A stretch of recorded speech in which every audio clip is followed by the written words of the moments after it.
रोयाम 6 माह का हुआ तो रमज़ान शुरू हो गया। ये रमज़ान भी इनकी ज़िंदगी का बेहद अहम रमज़ान था, क्योंकि रोयाम की पहली ईद आ रही थी, जिसको वो दोनों ही यादगार बनाना चाहते थे।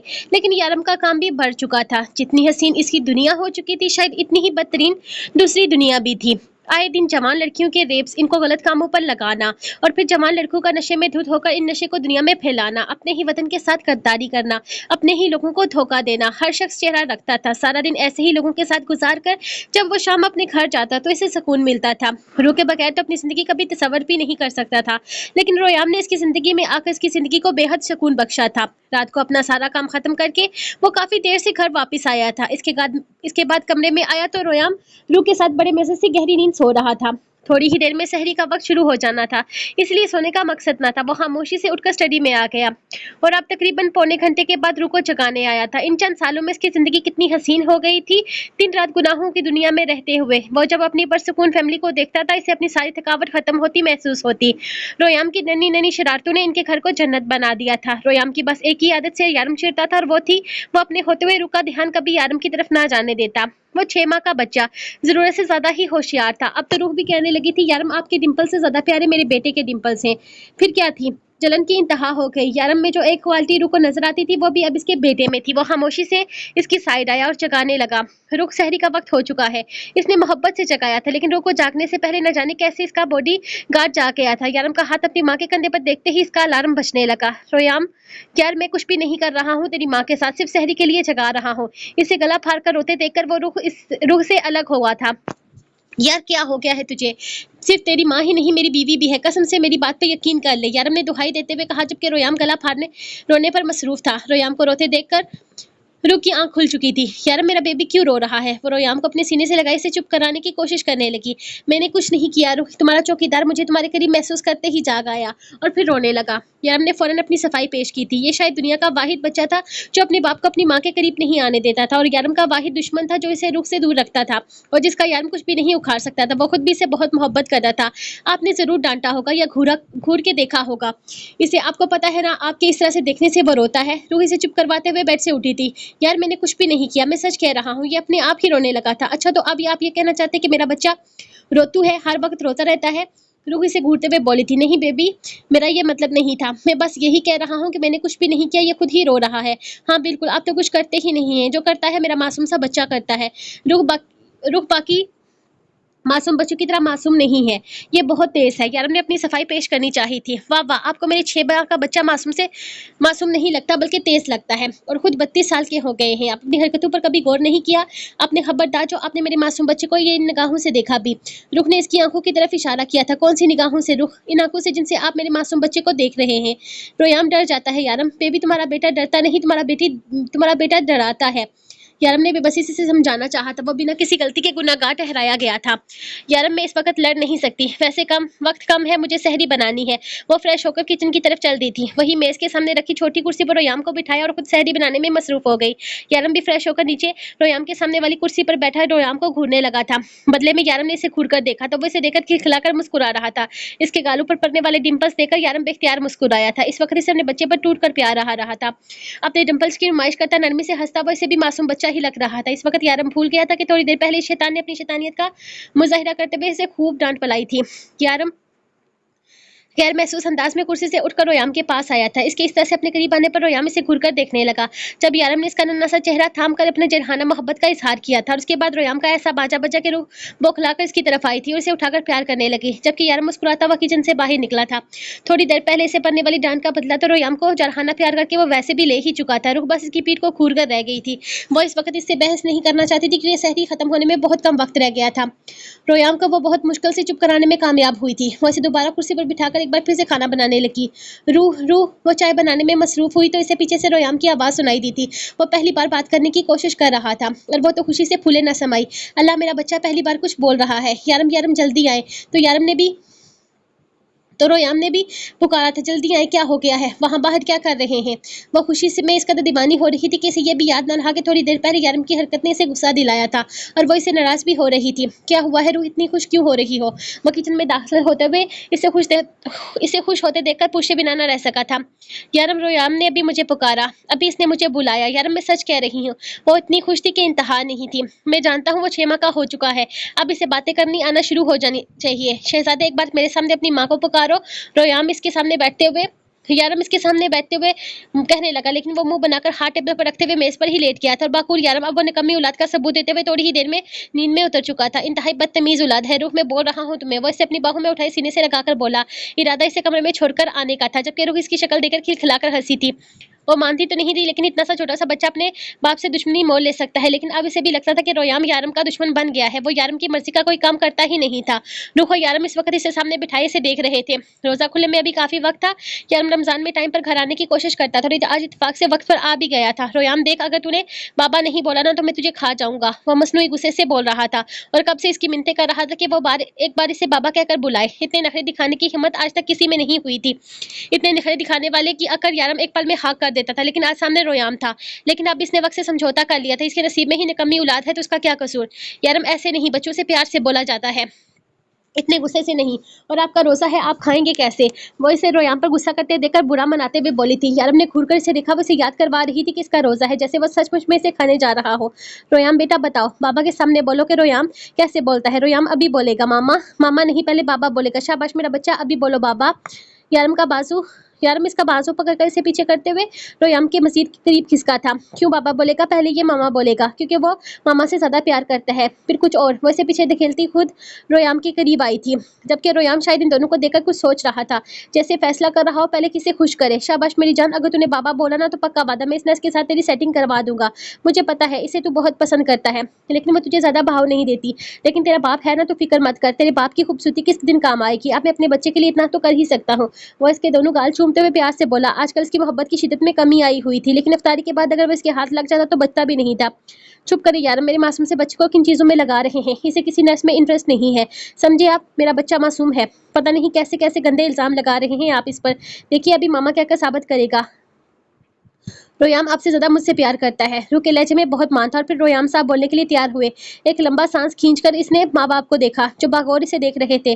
रोयाम खिलखिलाया तो वो दोनों बेख्तियार मुस्कुराए थे। सारा दिन इसी की जानिब था, जैसे वो सारा ध्यान इसी की जानिब था, जैसे वो कोई ऐलान करने वाला है वो किससे मोहब्बत करता है। फिर रोयाम ने इन दोनों की उम्मीदों पर पानी फेरते हुए कहा था, बाऊ बाऊ। और इसकी ये बाऊ बाऊ सुनकर रोयाम और इसकी ये बाऊ बाऊ सुनकर यारम और रूह का मुंह खुला गया था। रूह उदास से एक नजर यारम को देखने लगी। अबे चुप कर कुत्ते कहीं के। की उदासी देखकर यारम ने सख्ती से कहा था, यारम आप मेरे बेटे को कुत्ता बुला रहे हैं। रूह तरफ उठी थी। हाँ मगर गलत बुला रहा हूँ, जानता हूँ कुत्ता तो बड़ा सा होता है, ये छोटा सा पपी है। यारम का गुस्सा कम नहीं हुआ था। रूह के इतने उदास होने पर से पहली बार रोयाम पर इतना ज्यादा गुस्सा आया था। वो कैसे अपने माँ बाप को छोड़कर कुत्ते की आवाज निकाल सकता है। इसे मामा या बाबा कहना चाहिए था। क्यों रुकावट कायम कर रहा है, तो इंसानों का बच्चा है। यारम क्या हो गया है आपको। वो बच्चा है, सारा दिन तो शोनू के साथ रहता है, तो ऐसी आवाज निकालेगा ही ना। और इसको क्या पता कि इसने हमें क्या कहकर बुलाना है, मामा या बाबा। कुछ और हम सिखाएंगे तो पता चलेगा ना। यारम के डांटने पर वो इसे समझाते हुए बोली थी, लेकिन सहरी में तो तुम कह रही थी कि इसने तुम्हें पुकारा है। यारम इसे घूरते हुए बोला था। ओहो, तो तब इसने मुझे मामा कहकर थोड़ी ना बुलाया था, इसने तो मुझे रूह कहकर बुलाया था। रूह ने रोयाम की सफाई में बोला था, हद दर्जे बदतमीज औलाद है, इसमें इतने भी नहीं पता कि मामा को नाम से नहीं बुलाते। ओहो यारम, इसके सामने तो आप मुझे रूह कहकर बुलाते हैं ना, और बच्चा जो सीखेगा वही तो बोलेगा। इसके डांटने पर फिर से समझाते हुए बोली थी, तो आप ये सीखेगा कैसे। मतलब इतने दिन बुरे मतलब इतने बुरे दिन आ गए हैं कि मैं तुम्हें मामा कहकर बुलाऊंगा। वो ऐसे घूरते हुए बोला तो रूह ने अपना हाथ अपने सर पर मारा, जो जरूरत से ज्यादा ही सख्त लग गया था। वो अपना माथा मसलते हुए यारम को देखने लगी, जो इसका हाथ उठाकर खुद इसके माथे पर मसाज करने लगा था। क्यों तकलीफ दे रही हो खुद को, जानती नहीं हो मुझे। वो गुस्से से घूरते हुए बोला था, यारम मेरा मतलब था हम इसे सिखाएंगे, वो सीखेगा ना। अब मैं इसको समझाया करूंगी कि मुझे मामा और आपको बाबा बुलाया करे, क्योंकि अभी तो इसको पता ही नहीं कि इसने हमें क्या क्या कहकर बुलाना है। अब वक्त आ गया कि हम इसे आहिस्ता आहिस्ता रिश्तों के बारे में समझाना शुरू करें। रूह ने सोचते हुए कहा और नजर घड़ी की तरफ दोहराई, जहाँ रोजा खुलने में सिर्फ आधा घंटा बाकी था। ओहो यारम, आपने मुझे यहाँ बातों में लगा दिया, मुझे भी पकोड़े भी तलने हैं। वो उठते हुए बोली थी। यारम ने एक नजर से देखकर हाँ में सर हिलाया तो वो उठकर अंदर चली गई थी। देख रोयाम, मैं बाबा बेशक मुझे मत बोल, अभी मुझे कोई फर्क नहीं पड़ता, लेकिन अगर कभी भी रूह और मेरा मुकाबला हुआ ना तो तुझे रूह को ही चुनना है, क्योंकि तेरा बाप इससे बहुत प्यार करता है और वो तेरी माँ की आंख में बिल्कुल भी उदासी नहीं देख सकता। और अगर तूने मेरी बीवी को इतनी सी भी उदासी दी ना तो मैं तेरा वो हाल करूंगा कि जो सारी जिंदगी याद रखेगा। और ये जो तूने अभी कुत्ते की तरह बहू की है ना, इसकी सजा मैं तुझे दूंगा इफ्तारी के बाद। चल आजा, बाहर चलते हैं। क्या यहाँ कमरे में बैठा है? बाहर ठंडी हवा चल रही है, ये एसी की हवा सेहत नहीं बनाती। अच्छी हवा के लिए ठंडी और ताज़ा हवा लेना जरूरी होता है। चल जल्दी से आजा। वो इसका हाथ थमता से जमीन पर उतार चुका था। रोयाम जमीन पर बैठने की कोशिश कर रहा था क्योंकि फिलहाल वो चल नहीं सकता था, लेकिन अगर जमीन पर उतार दिया जाए तो वो कभी भी किसी भी कोने तक जा सकता था। लेकिन यारम ने इसका हाथ इतनी सख्ती से पकड़ा हुआ था कि रोयाम ने नसें उठाकर गुस्से से इसकी जानिब देखा था। अबे चल उठ, मुझे जमीन पर रेंगने वाले बच्चे बिल्कुल भी नहीं पसंद। कदम से कदम मिलाकर चल मेरे साथ। बड़ा आया बैठने वाला, खड़ा हो जा। खबरदार जो जमीन पर बैठा, चल कदम से कदम मिला मेरे साथ। वो इसका हाथ थामता इसे जबरदस्ती चिल्लाने की कोशिश कर रहा था, जिस पर रोयाम का मुंह बन चुका था। वो रोने की मुकम्मल तैयारी कर चुका था, लेकिन यारम ने इसे रोने की इजाजत नहीं दी थी। इसके एक सिर्फ एक घूरी पर वो खामोशी से इसके हाथ के सहारे से उठने लगा और फिर जबरदस्ती चलने की भी कोशिश करने लगा। जब इसे अचानक ही दरवाजे के करीब से नीला आंचल नजर आया। इसने एक ही लम्हे में रोयाम को उठाकर अपनी गोद में रख लिया था। मेरा शहजादा खुद चलना चाहता है, अभी तो पैर लगने दे बेटा, फिर चलने की कोशिश करना। फिलहाल सिर्फ जमीन पर कीड़ों की तरह रेंग इसके दोनों गालों को चूमता हुआ मोहब्बत से बोला था। रुख आजकल बिल्कुल भी बेफिक्र थी। रोज़े की हालत में यारम इस पर बिल्कुल तशद्दुद नहीं करता था, इसलिए वो इसे अकेला छोड़ देती थी, जिसके साथ बिना किसी डर खौफ के। लेकिन यारम को अफसोस था कि वो इसे अपनी मर्जी से प्यार क्यों नहीं कर पाता। लेकिन इफ्तारी के बाद वो खूब बदले निकालता था। क्या हुआ यारम, क्या ये चलने की कोशिश कर रहा था? इसकी बात सुनकर रुख खुशी से बोली थी। यारम ने मुस्कुराकर हाँ में सर हिलाया। हाँ, ये कोशिश तो करना चाहता है, लेकिन मुझे लगता है फिलहाल इसके पैर इसका साथ नहीं देंगे। अभी छोटू सा तो है मेरा शहजादा। वो इसके गालों चूमता बहुत प्यार से बोला। रुख को तो बाप के प्यार पर बेहद प्यार आया था। ये अलग बात थी कि थोड़ी देर पहले वाले वाक़ये को वो बिल्कुल भी नहीं जानती थी। अगर जानती तो इस वक्त यारम की एक और लड़ाई हो चुकी होती। कोई बात नहीं, थोड़े अरसे में मेरा बेटा अपने पैरों पर चलने लगेगा। वो खुशी से कहती वापस जाने लगी थी। इंशाल्लाह तुम अफ्तारी का सारा सामान बाहर लान में लगा दो, मैं और रोयाम थोड़ी देर वहाँ वॉक करने जा रहे हैं। वो इससे कहता बाहर चला गया था, जबकि ध्यान अब भी इसके गालों पर था, जो सिर्फ और सिर्फ रमजान की वजह से सफ़ेद थे, वरना इसकी जारखाना मोहब्बत से सुर्ख होते।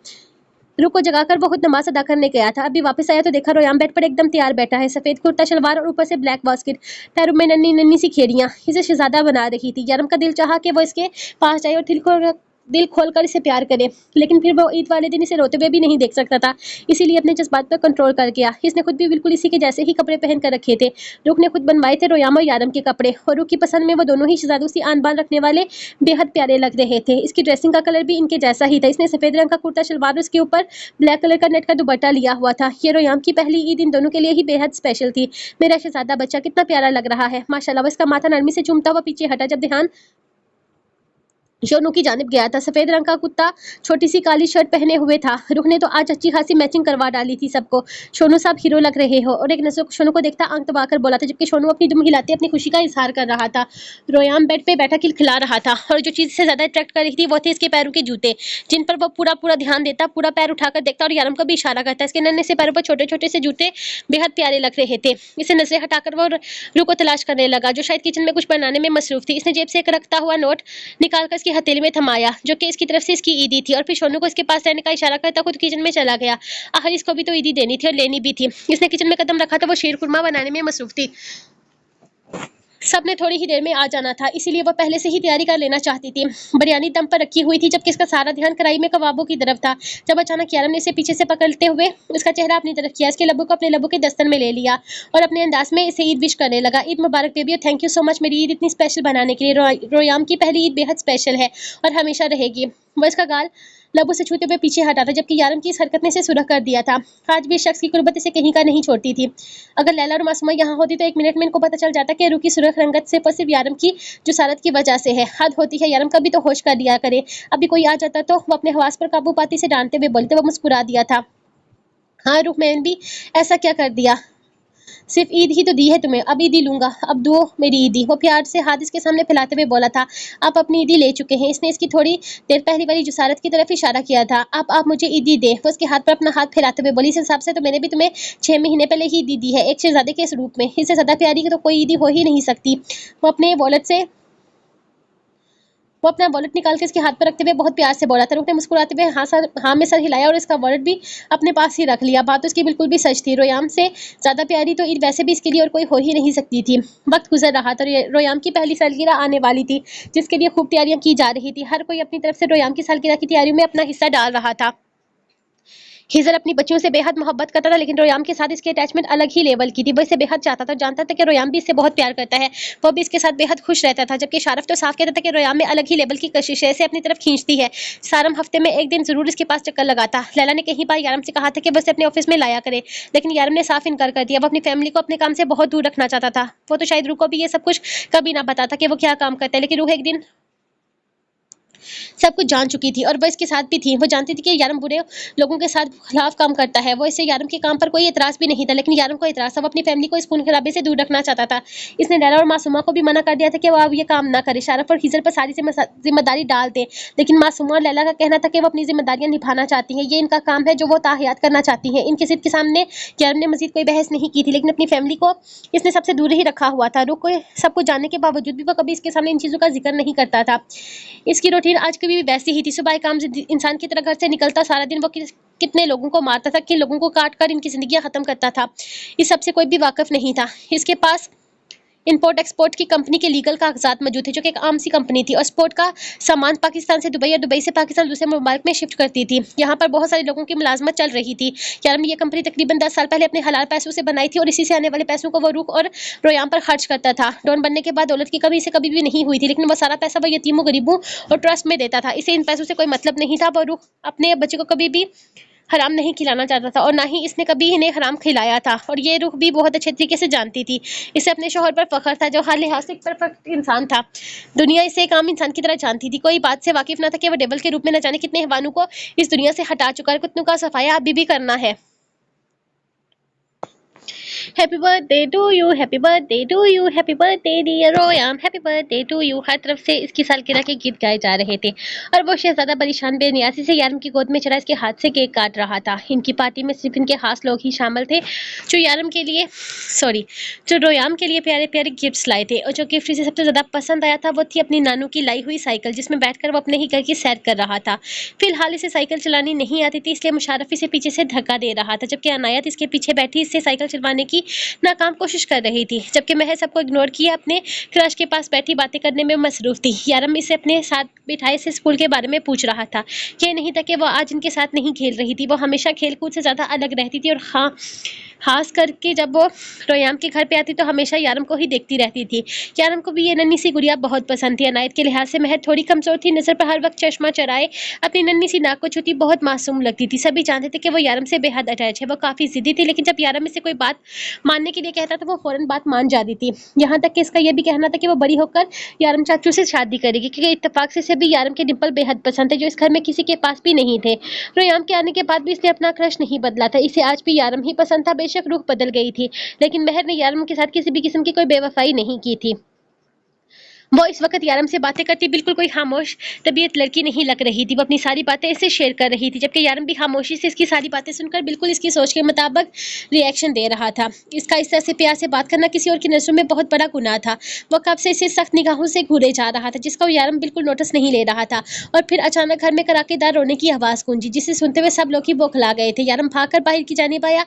इसे लगा कि शायद वो साइकिल से गिर गया होगा और इसे चोट लग गई होगी। इसके पीछे ही रूप भागती हुई आई थी, लेकिन रोयाम को कुछ भी नहीं हुआ था। वो बस खिड़की के पास साइकिल को खड़े करके रोए जा रहा था, और अनायत और मुशारफ हैरानगी से इसे देख रहे थे। वो भी परेशान थे कि अचानक हुआ क्या है। अभी तो वह साइकिल पर इनके साथ बहुत एंजॉय कर रहा था, फिर अचानक वो इस तरह से क्यों रोने लगा। क्या हो गया है रोयाम, क्यों रोए जा रहे हो? वो इसे अपनी गोद में उठाना चाह रहा था, लेकिन रोयाम इसके हाथ पर अपना हाथ मारता दोनों हाथ आपस में जोड़े और ज्यादा रोने लगा। अरे मेरे पास तो आ, हो क्या है तुझे, क्यों रोए जा रहा है? वो इसे एक बार फिर से उठाने की कोशिश करते हुए बोला, जब इसने एक बार फिर से इसके हाथ पीछे करते हुए और ज्यादा रोना शुरू कर दिया था। यारम आप पीछे हो, मैं देखती हूँ। रूह परेशानी से रोयाम के पास आई तो वो अपने दोनों बाजू ऊपर करता इसके पास चला गया था, और अब इसके कंधे से लगा मसलसल रोए जा रहा था। हुआ क्या है रोयाम, मेरी जान, क्यों रो रहे हो इस तरह से? रूह इसकी पीठ सहलाती परेशानी से पूछ रही थी, जब शारफ ने शरारती से मुशारफ की तरफ देखा था। अरे हम तो खेल रहे थे। ये अचानक खुद ही रोने लगा।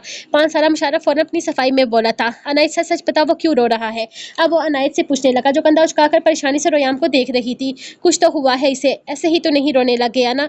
जरूर तुम दोनों शैतानों ने कुछ किया होगा। जल्दी से बताओ क्या किया है तुमने? वो इन दोनों को डांटते हुए बोला था। इससे के शारफ भाई ऐसे ही रोने लग गया होगा। जाओ बेटा आप लोग खेलो, शायद रोयाम को नींद आ रही है इसलिए रो रहा है वो। इसे उठाकर अंदर ले जाते हुए बच्चों से बोली तो शारफ और यारम भी इसके पीछे ही अंदर आ गए थे। सारे बच्चे मिलजुल कर प्यार से मोहब्बत से रहते थे। लड़ाई झगड़े का तो फिलहाल इन्हें पता भी नहीं था, इसीलिए इस बात को लेकर वो बेफिक्र थे कि किसी किस्म की लड़ाई झगड़े की वजह से रोयाम रोया होगा या बच्चों ने इसे मारा या डांटा होगा। ऐसा तो कभी हुआ ही नहीं था। ये सब लोग ही रोयाम को बेहद चाहते थे और इन सबके साथ ही रोयाम बहुत इंजॉय करता था। तो फिर रोयाम इस तरह से रोने क्यों लगा? और अब तो वो यारम के पास जा ही नहीं रहा था, बस गुस्से से घूरे जा रहा था। यारम को कुछ भी समझ में नहीं आ रहा था, लेकिन कुछ तो गलत हुआ था। इससे रोयाम इसे इस तरह से घूरे जा रहा था। इसका इतना शिद्दत भरा प्यार झेलकर भी वो इससे नाराज नहीं होता था, लेकिन पता नहीं इस बार ऐसा क्या हो गया था कि वो इसे बिल्कुल ही रूठ कर बैठ गया था। इसके बार बार घूरने पर यारम ने 2-3 बार इसे पास बुलाया और उठाने की कोशिश की, लेकिन वो हर बार इसका हाथ झटक देता, फिर इसे घूरने लगता। आखिर हुआ क्या था यारम को बिल्कुल भी समझ नहीं आया था, लेकिन वो इससे सख्त रूठा हुआ था। रोयाम रो रो कर थोड़ी देर सो चुका था और अब इसके जाने का वक्त हो गया था। डिनर के बाद जब वो लोग वापस जाने लगे तो रोयाम भी जाग चुका था और अब इसकी नजरें यारम पर थी। थोड़ी देर पहले वाली नाराजगी को वो बिल्कुल भूल चुका था। तभी तो यारम ने इसे अपने पास बुलाया तो वो भागता हुआ चला गया था। यारम को भी थोड़ा सा सुकून मिला था कि वो इससे नाराज नहीं है। सब लोग जाने से पहले रोयाम से मिले। जब मेहर ने रोयाम को किस करने की कोशिश की तो वो इससे घूर कर से दूर हो गया था। इसकी हरकत सबके लिए काफी मजेदार थी। मेहर तुम इसके हिस्से को किस भी यारम को कर दो। हिस्से ने आइडिया दिया जो मेहर को बहुत पसंद आया था। यारम मुस्कुराकर नीचे झुका तो रोयाम का बाजा बजने लगा था। यारम बौखलाकर पीछे हुआ जबकि हिजर कहकर लगा उठा था, मिस्टर यारम मुबारक हो, आपके बेटे के अंदर भी आप वाली जरासीम पाए जाते हैं। वो कौन से जरासीम थे? हाँ, जेलसी के। हिजर ने हंसते हुए रोयाम के रवैये की पूरी वजह इनके सामने रख दी थी। क्या मतलब? तुम कहना चाहते हो कि मैं मेहर को प्यार कर रहा हूँ इसलिए रो रहा है? यारम के लिए ये नई बात थी, लेकिन वो रोयाम के रोने की वजह जानना चाहता था। हिजर ने हंसते हुए हाँ में सर हिलाया था। देखा रोयाम ने साबित कर दिया कि वो तेरा ही बच्चा है। तौबा, अभी 1 साल का है और इतनी जलन मेरी मासूम सी बेटी को किस भी नहीं करने दिया। हिजर हंसा तो यारम अगले ही लम्हे रूह की गोद से रोयाम को जबरदस्ती उठाकर अपने सीने से लगा चुका था, जो बुरी तरह से इसकी बांसुएं में मचलते हुए रो रहा था। यारम इन सबको हाथ हिलाता इसीलिए ऊपर की जानिब चला गया था। वो सुबह से ही रोयाम के रवैये की वजह से बहुत परेशान था। वो तो सोच भी नहीं सकता था कि उसे लेकर पसेसिव हो रहा था। बस मेरा बच्चा, मैं वादा करता हूँ मैं किसी को नहीं उठाऊंगा, किसी से प्यार नहीं करूंगा, सिर्फ अपने रोयाम से करूंगा। वो इसे अपने सीने से लगाए, इसे तहफ़्फ़ुज़ का एहसास दिलाता वादा कर रहा था। वो सिर्फ इसी का बाप था, लेकिन रोयाम अपनी नाराजगी का इजहार करते हुए मजीद रोकर इसे खुद से दूर कर रहा था। अच्छा ना मेरा बाबू, मैं किसी से प्यार नहीं करूंगा यार, मैं सिर्फ तेरा बाप हूँ। मैं इसे चूमते हुए यकीन दिला रहा था।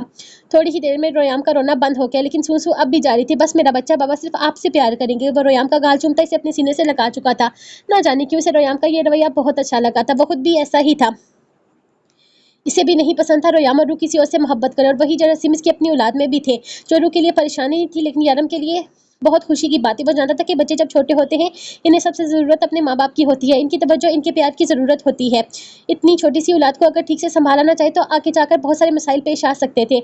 यारम किसी भी किस्म का कोई रिस्क नहीं लेना चाहता था। वो इसे प्रोटेक्शन देना चाहता था, इसे बताना चाहता था कि वो सिर्फ और सिर्फ इसी का बाप है और सबसे ज़्यादा इससे मोहब्बत करता है और इसकी मोहब्बत में कोई भी हिस्सेदार नहीं बनेगा। सबको दरवाजे तक छोड़कर रुख ने कमरे में कदम रखा था। वो इसके सीने से लगा, पता नहीं कौन सी बातें करने में मसरूफ था। रुख ने यारम से इशारे में पूछा कि सब कुछ ठीक है, तो यारम अंगूठा दिखाकर इसे अंदर बुला चुका था और वो गहरा सांस लेकर परसकून हुई थी। आप दोनों बातें करें, मैं किचन समेट के आती हूँ। वो आहिस्ता से कहती दरवाजा बाहर से बंद करके शोनू के साथ नीचे आ गई थी, जिसके साथ बातें करते हुए वो अपनी परेशानी शेयर कर रही थी और शोनू भी किसी हमदर्द दोस्त की तरह इसकी सारी बातें सुन रहा था।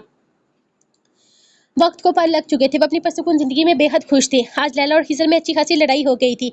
लैला अपनी दोनों बेटियों को हॉस्टल भेजना चाहती थी, जबकि हिजर का कहना था कि वो बहुत छोटी हैं, अभी अपना आप नहीं संभाल सकती। लैला भी पीछे नहीं हटी। इसने कह दिया था कि वो चाहती है कि इनकी बेटियां इस खून खराबे से दूर रहें, और हकीकत भी यही थी कि लैला हमेशा से चाहती थी कि हिजर लड़कर अब खामोश हो गया था, जबकि यारम ने भी इसे समझाया था कि लैला एक तरह से ठीक ही कह रही है। यहाँ पर इन लोगों की पढ़ाई भी डिस्टर्ब हो रही थी और वो कौन सा ज़्यादा दूर जा रही हैं। हिजर जब चाहे इनसे मिल सकता है। फिर हिजर इनकी बात को समझ गया था।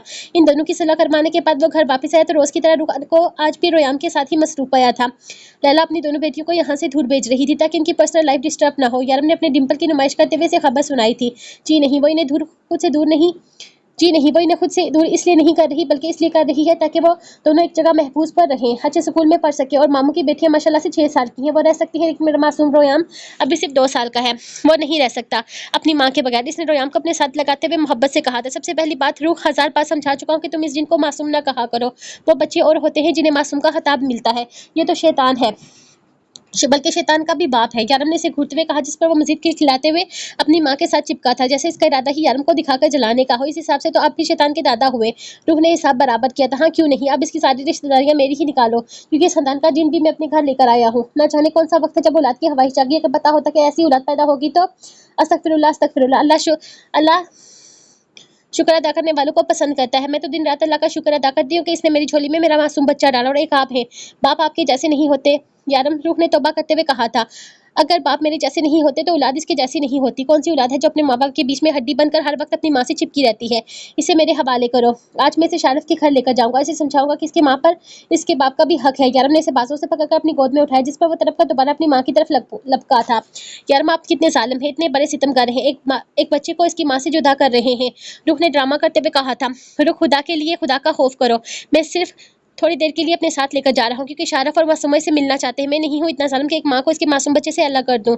इसने मासूम को खींचकर कहा, क्योंकि इसकी नजर में इसका ये मासूम बेटा मासूम तो हरगिज नहीं था। अच्छा तो ऐसे कहे ना, आपने तो मुझे डरा ही दिया था। मैं इसे गर्म कपड़े पहना देती हूँ, फिर ले जाइएगा। रुख ने मुस्कुराते हुए इसे अपनी बाहों में लिया, जिस पर वो एक बार फिर से यारम को जलाते हुए रुख के साथ चिपक चुका था। जबकि इसके जाने के बाद इसकी मस्ती पर यारम के डिंपल नुमाया हुए थे। मेरा शैतान बच्चा। यारम बढ़ाकर मुस्कुराते हुए अपने सीक्रेट रूट में आ गया था। वो घर आया तो सिर्फ इसे खाना खाने में मसरूफ थी, जबकि वो शैतान खूब मस्तियां कर रहा था। रोया, मेरा बच्चा प्लीज खाना खा लो, वो इसकी मिन्नतें कर रही थी। सॉरी गाइस, यहाँ पे जो रोयाम की वो तोतली जुबान है ना, वो मैं नहीं बोल पाऊंगी, तो मैं सीधा सीधा ट्राई करूंगी कि मैं उसको कवर कर पाऊँ। रोयाम खाना नहीं खाएगा, रोयाम को भूख नहीं लगी। वो मासूमियत से बोला। यारम भी मुस्कुराते हुए कुर्सी पर आ बैठा था। नहीं, रोयाम को भूख लगी है और वो खाना खाएगा। रुख ने चम्मच भरकर इसके करीब किया, जिस पर वो नाम में सर हिलाने लगा। रोयाम को नहीं, बाबा को भूख लगी है। इसने रुख का हाथ यारम की जानिब कर दिया था। रुख, बेबी बाबा को खाना दो। वैसे जबरदस्ती यारम को खाना खिलाने पर मजबूर करने लगी थी, लेकिन यारम तो मरकर भी ये दलिया ना खाता।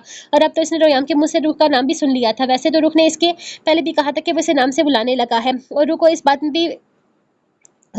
में भी कोई बुराई नजर नहीं आई थी। रुख इसको बोलो तुम्हें माँ, मामा, अम्मा कुछ भी बोले, लेकिन रूह बेबी नहीं बोल सकता। वो सिर्फ घूरते हुए रूह को कहने लगा। रूह भी इसको देखकर अंदाजा लगा चुकी थी कि इसके मासूम बच्चे की शामत आने वाली है, इसीलिए वो इसे समझाने के लिए इसकी तरफ आई थी। जहां वो अपने मासूम चेहरे पर डिंपल की नुमाइश करता इसे देख रहा था।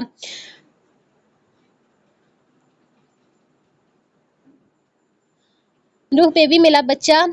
रोयाम ने मासूमियत की तमाम रुकावटें होते हुए फिर से यारम की दुखती रग पर हाथ रख दिया था। इससे पहले कि वो इसकी तरफ आकर इसका दिमाग ठिकाने लगा था, वो भागकर उसे चिपक गया था, जहां इसे यकीन था कि वो बच जाएगा। यारम, मैं समझाऊंगी ना, प्लीज नहीं डांटिएगा और ना ही इसको घूरे। रूह ने इसे बचाने की कोशिश की थी, जबकि इसे जलाकर रोयाम के चेहरे पर बड़ी रोशन मुस्कुराहट थी। बस कर दो हिजर, तुम क्यों मजनू की तरह यहाँ बैठ गए हो? हम हर वीक इनसे मिलने के लिए जाया करेंगे, और बेटियों पर बड़ा प्यार आता है तुम्हें। कभी मुझसे तो इतना प्यार नहीं दिखाया। जब से ही ये दोनों हमारी जिंदगी में आई है, तुमने मुझे बिल्कुल ही नजरअंदाज कर देते हो। लैला इसे मनाने की खातिर इसका ध्यान बटाने की कोशिश कर रही थी। लैला प्लीज, मैं इस वक्त ये सारी फजूलियात में नहीं पड़ना चाहता। वो इसका हाथ अपने कंधे से झटकते हुए काफी गुस्से से बोला था, हिजर सारी जिंदगी के लिए नहीं भेज रही मैं इन दोनों को, क्यों इतने उदास हो गए हो? लैला परेशानी से इसके पास हुई थी। वो इतनी सी बात को कुछ ज्यादा ही सर पर सवार कर चुका था। सारी दुनिया के बच्चे बाहर पढ़ने के लिए जाते हैं, तो क्या इनके वालिदैन इस तरह से रिएक्ट करते हैं? लैला के लिए हिजर का अंदाज नाकाबिले कबूल था, जो 3 दिन से मुंह बनाए हुए था। इससे भी सीधे मुंह बात नहीं कर रहा था। लैला, क्या तुम्हें कोई फर्क नहीं पड़ता? हमारे घर से हमारी बच्चियां जाने वाली है, ना जाने कितने कितने दिन में इनका चेहरा नहीं देख पाऊंगा, इनसे बात नहीं कर पाऊंगा, इन्हें महसूस नहीं कर पाऊंगा, मुझे इनकी आवाज नहीं सुनाई देगी। जब मैं घर आऊंगा तो मुझे बाबा बाबा बाबा बाबा कहकर मेरे पास आकर मेरे सीने से नहीं लगेगा। और तुम मुझसे पूछ रहे हो कि मैं क्यों उदास हूँ? मेरी बच्चियां हैं, मेरे जिगर का टुकड़ा है, मैं इन्हें खुद से जुट जाते हुए नहीं देख सकता। अब भी वक्त है, अपना फैसला बदल लो लैला।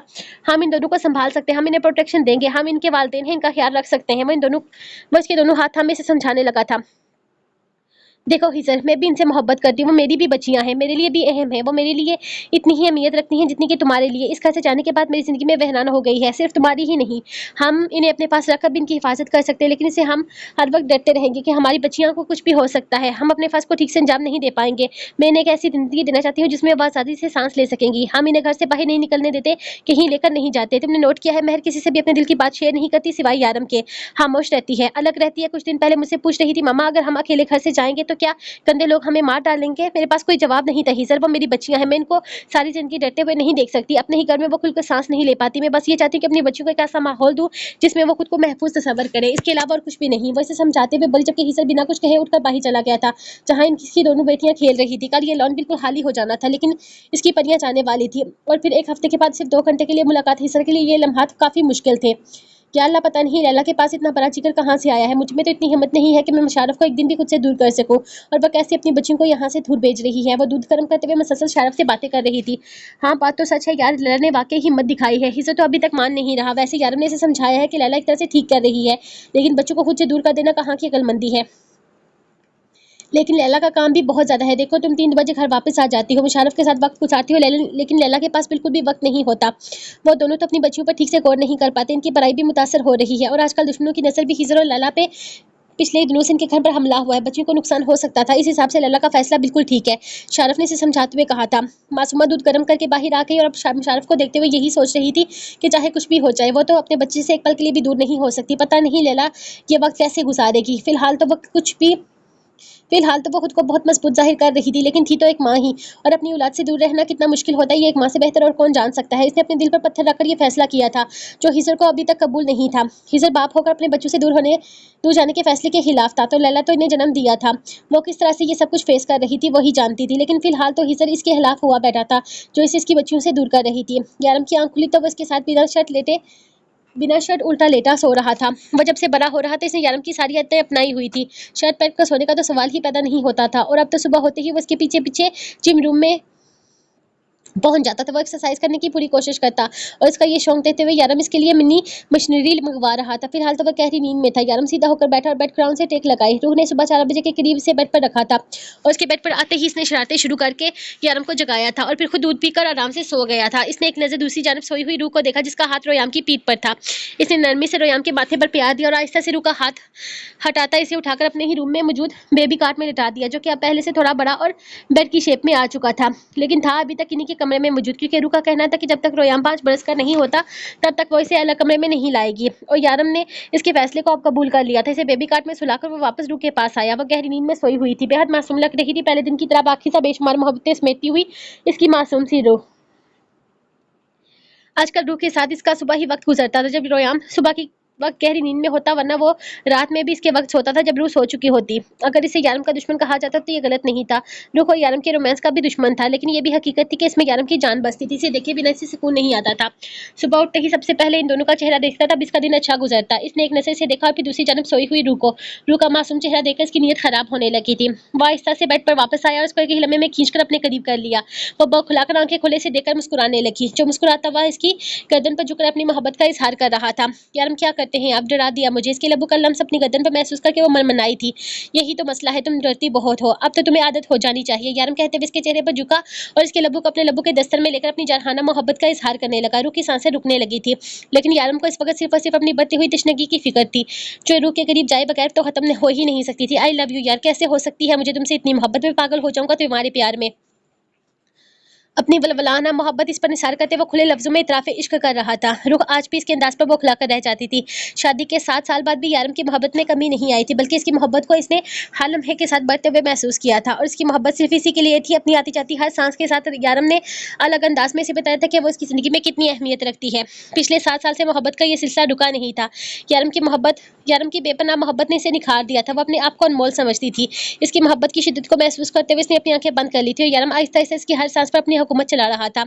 रोयाम यारम के ऑफिस से चॉकलेट का डब्बा उठाए कभी बेड के नीचे जाकर चॉकलेट खाता तो कभी किसी सोफे के पीछे छुपकर खाता। यारम हर तरफ से ढूंढ रहा था, जबकि वो जानता था कि रोयाम कहाँ है, वो सोफे के पीछे और बेड के नीचे क्या कर रहा है, लेकिन फिर भी इसे खुश करने की खातिर वो इसे ढूंढ रहा था। और रोयाम स्मार्ट बने इसी के सामने से निकलकर कहीं और छुप जाता, और यारम बेचारे को पता भी नहीं चलता। रुख में मेहर के लिए चॉकलेट लाया था, पता नहीं कहाँ रखती, तो मुझे तो कहीं भी नहीं मिल रही, लेकिन रोयाम ने तो नहीं उठा ली। और रुख को किचन से निकलते देखकर बोला था। रुख ने एक नजर सोफे के पीछे बैठे अपने नन्हे से शैतान को देखा था, जो इसे खामोश रहने का इशारा करते हुए एक चॉकलेट भी अपने नन्हे से हाथ में पकड़े लालच देने में मसरूफ था, और रुख इसके लालच में आ भी चुकी थी। मुझे क्या पता आपने कहाँ रखी है, रोयाम तो भाई शोनों के साथ खेल रहा है, आप जाकर अपने ऑफिस रूम में ढूंढिए, वहीं होगी। वैसे टालने वाले अंदाज में कहती इसे ऑफिस रूम भेज चुकी थी, जबकि खुद रोयाम के पास आकर सोफे के पीछे बैठ गई और रोयाम से चॉकलेट मांगने लगी। लेकिन रोयाम साहब का कहना था कि अच्छे बच्चे चॉकलेट नहीं खाते, दांत खराब हो जाते हैं। इसके इस जवाब पर रूह का मुंह खुल गया था, जबकि सोफे से ऊपर लटके हुए यारम इन दोनों को देखता रोयाम की बात पर कहकर लगा चुका था। सीखो मेरे बेटे से कुछ, इसे पता है कि चॉकलेट नहीं खाते इससे दांत खराब हो जाते। वो हंसते हुए रूह को देखकर कहने लगा, तो रूह मुंह बना गई थी, क्योंकि इसका बेटा जरूर से ज्यादा ही सियाना था। इसे पता था कि चॉकलेट खाने से दांत खराब होते हैं, लेकिन अपने नहीं, सिर्फ दूसरों के। हिजर इसकी बात को समझने की कोशिश करो यार, क्या हो गया है तुम्हें, तुम्हारे घर पर आए दिन हमले हो रहे हैं, बच्चियों की जिंदगियां खतरे में हैं, और वो कौन सा सारी जिंदगी की बात कर रही है। जब सब कुछ हमारे अंडर कंट्रोल होगा तो तुम बच्चियों को वापस ले आना। यारम इसे समझा रहा था, लेकिन वो कुछ भी समझने को तैयार नहीं था। लेकिन लैला कहाँ इसकी सुनी थी। वो मेहर और अनायत का सारा सामान पैक कर चुकी थी और काली ने यहाँ से भेजने वाली थी। हिजर की नाराजगी और इसके फैसले को वो सिरे से कोई अहमियत नहीं दे रही थी। इसे अपनी बच्चियों की जिंदगी अजीज थी। हिजर के फजूल जिद के सामने वो अपनी बच्चियों की जिंदगियां दाव पर नहीं लगा सकती थी। कल तुम सब लोग आना, मेहर और अनायत को जाना है इसे मिलने के लिए। मैं चाहती हूँ कि जाने से पहले एक जबरदस्त लंच हम सब लोग मिलकर करें और महर और नायत खुशी से जाएं। इसे कह दो कि इसके सामने अपना मुंह बंद रखे, वरना मेरी बच्चियां जाते हुए उदास होंगी तो मुझे बिल्कुल भी अच्छा नहीं लगेगा। लैला खुद तो काफी दिनों से इसे मनाने की कोशिश कर रही थी और जब हिजर ने ना मानने की ठान ली थी तो इसने भी कोशिश करना छोड़ दी थी। लैला फैसला तो कर ही चुकी थी कि बच्चियां जाएंगी और जरूर जाएंगी, इसलिए अब वो हिजर को ज्यादा अहमियत नहीं दे रही थी। लेकिन हिजर की उदासी सब लोगों ने नोट कर ली थी।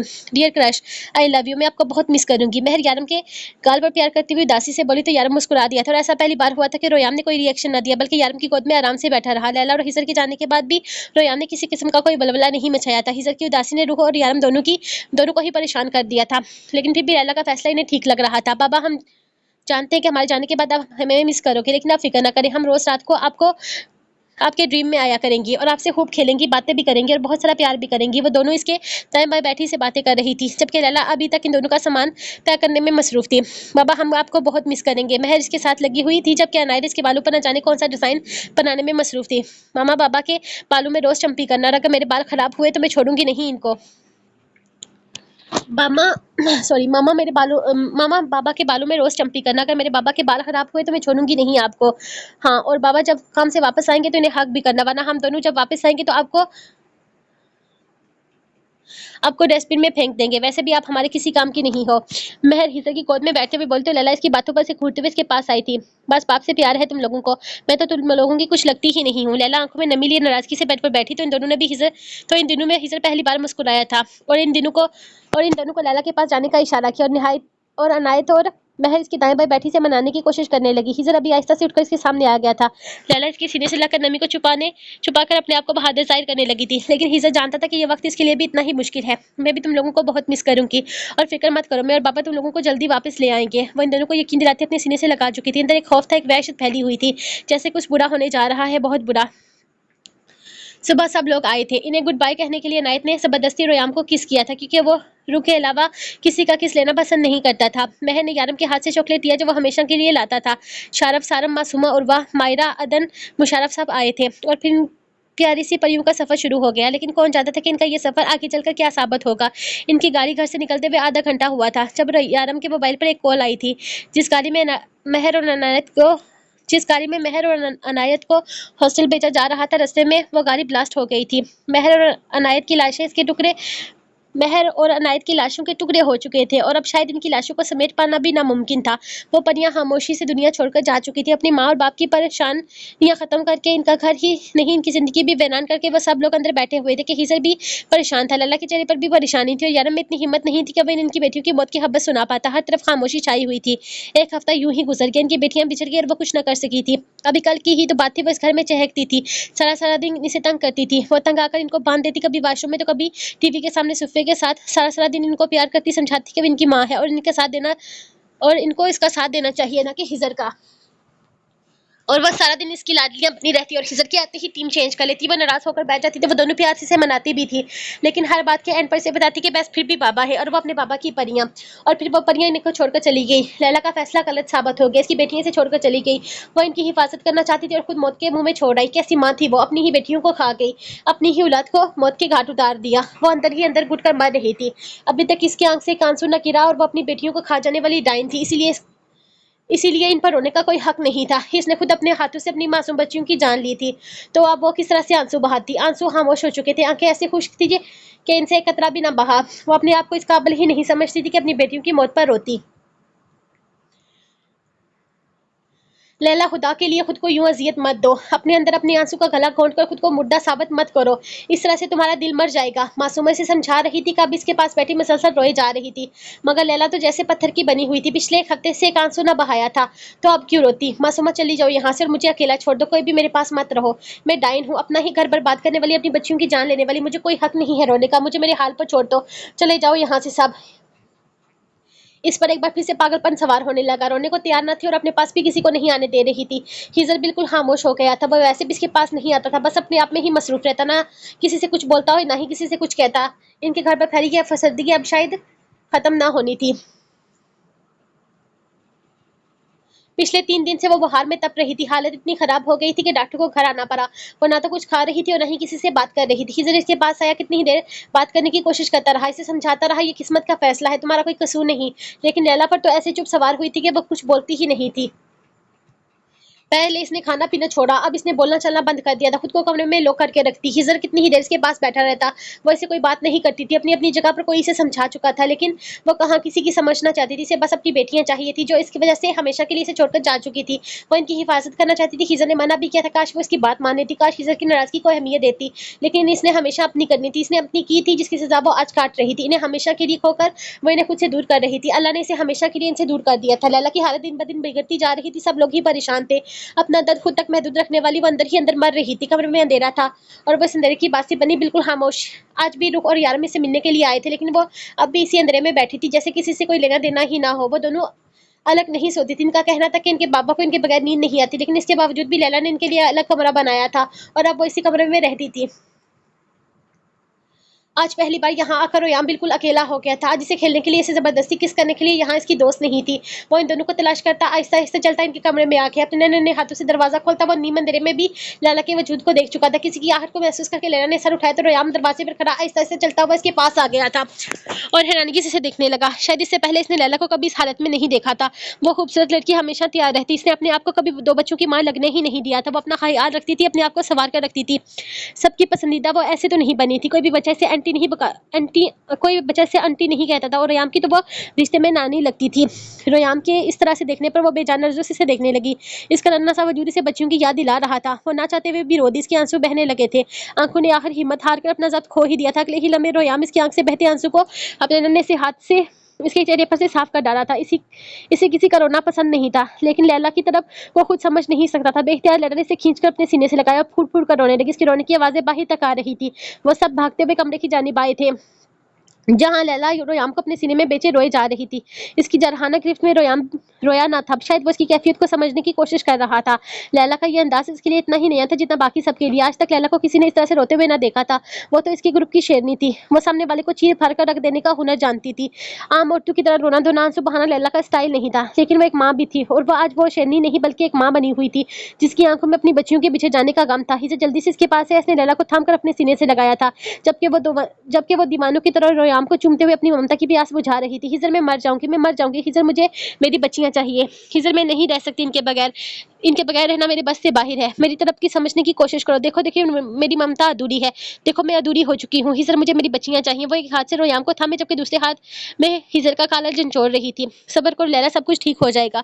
वो उसे अपने सिले से लगाए समझाने की कोशिश कर रहा था। रोयाम को रोता देखकर यारम ने आगे बढ़ने की कोशिश की तो रूह ने इसका हाथ थाम लिया था। मेरे ख्याल में रोयाम को आज यही रहने देना चाहिए।